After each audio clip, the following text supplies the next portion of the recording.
Looking for a bead pet? Well, this is the one. Here's a pattern just for you, the Peyote Stitch Penguin. The bead penguin is another bead design that looks fine, a pattern that's quite unique. It resembles a black and white bird and created with the Peyote Stitch technique. It's a project that you'll find great, simple design, and easy to make. So let's get ready for this tutorial to satisfy your creative needs. Feel free to give this video a like and enjoy this episode of TurboBeads.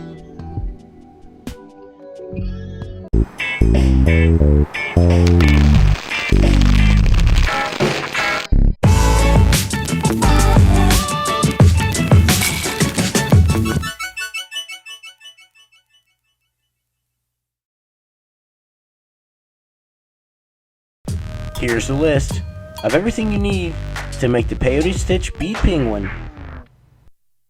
Before starting this project, I'm just letting you know that I'm using Omniflex 15-pound fishing line, which I think works best for Peyote Stitch designs.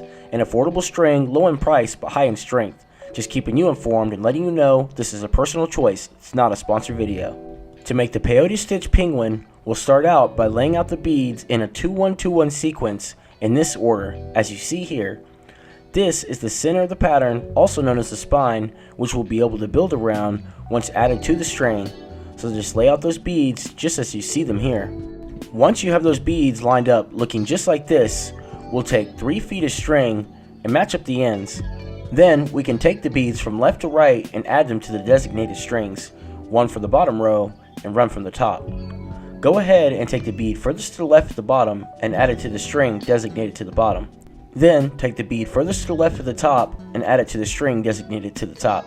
Feel free to let those beads fall to the bottom. Now we'll take the bead furthest to the left, the middle, and add it to both strings, just like this.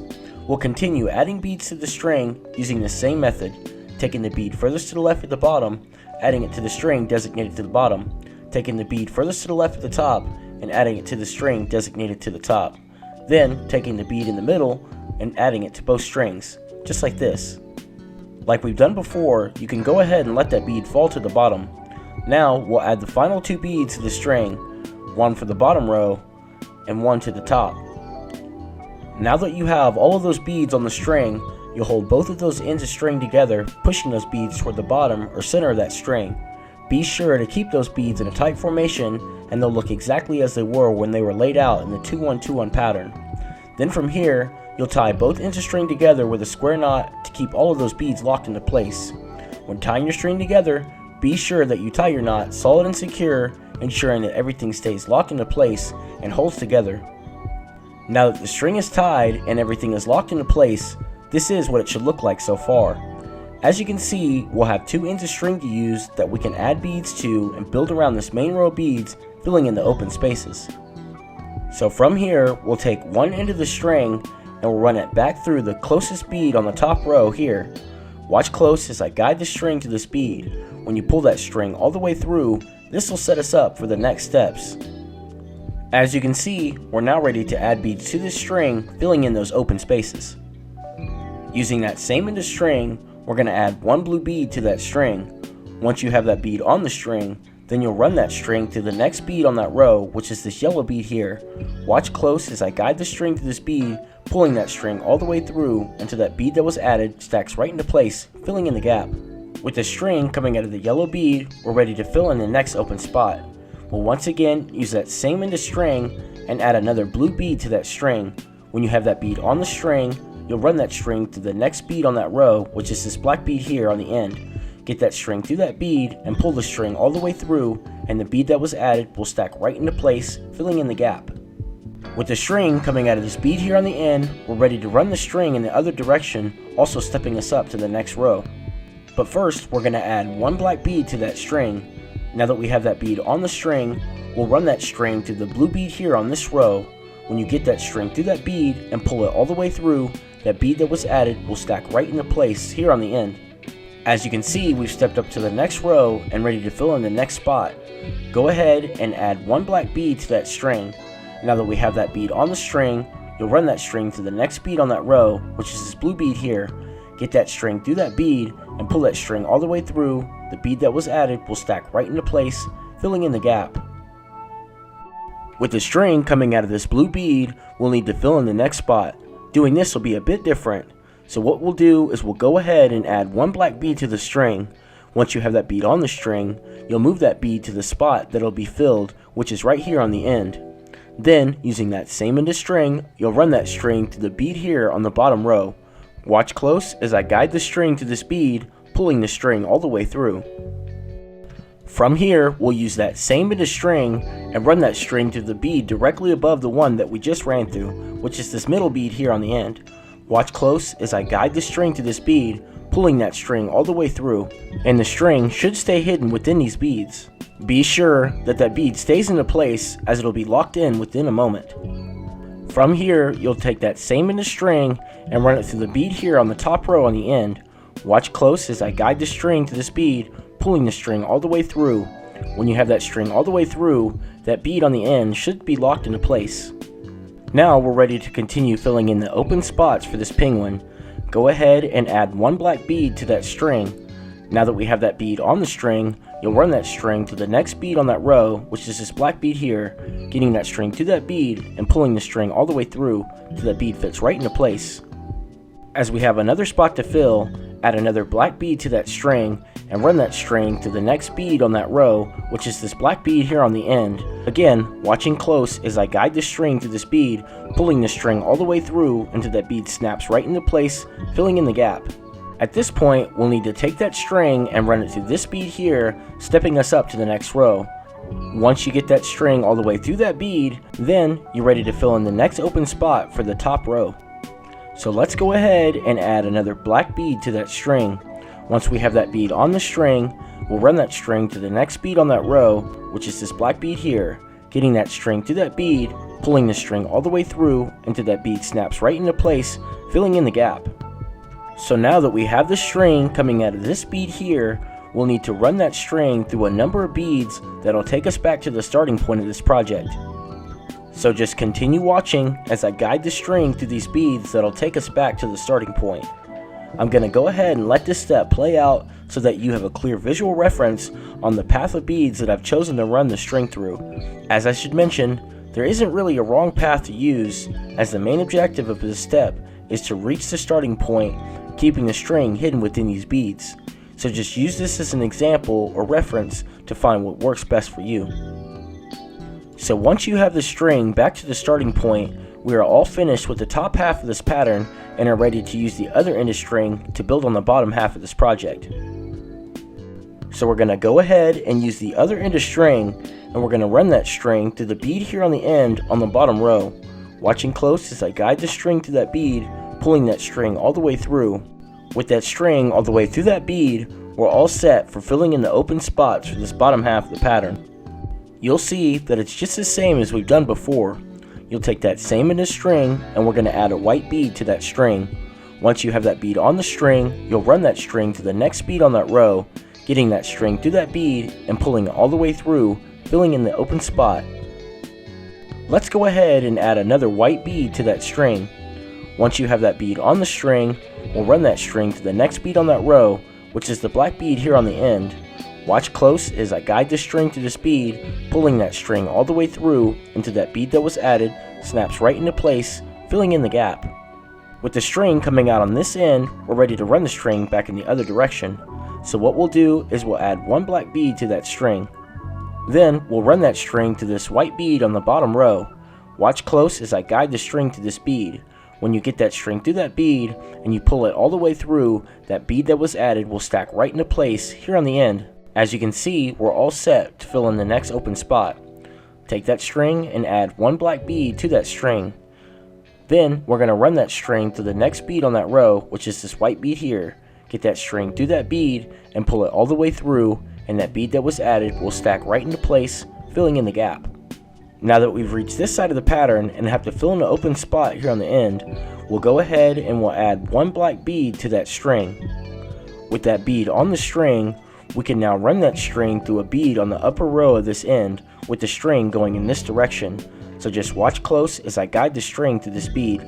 As you already know, when you pull that string all the way through, be sure that that bead that was added stays in position. Then you'll be able to run that string to this next bead here with the string going outside of the pattern. Continue watching as I guide the string to this bead. When you pull that string all the way through, that additional string should stay hidden within those beads. Remember, be sure that the bead that was added stays in position. So now you can run that string through that bead that was just added. When you get that string all the way through that bead should stay locked into place, also stepping us down to the bottom row. From here, we've reached the bottom row and have 2 more spots to fill. So go ahead and add a yellow bead to that string, running that string through the next bead on that row, which is this black bead here. When you get that string through that bead and pull it all the way through, that bead that was added will stack right into place, filling in the gap. With 1 more spot to fill, let's go ahead and add 1 more yellow bead to that string. With that bead on the string, we'll run that string to the next bead on that row, which is this black bead here on the end. Getting that string through that bead, pulling the string all the way through, and the bead that was added will stack right into place.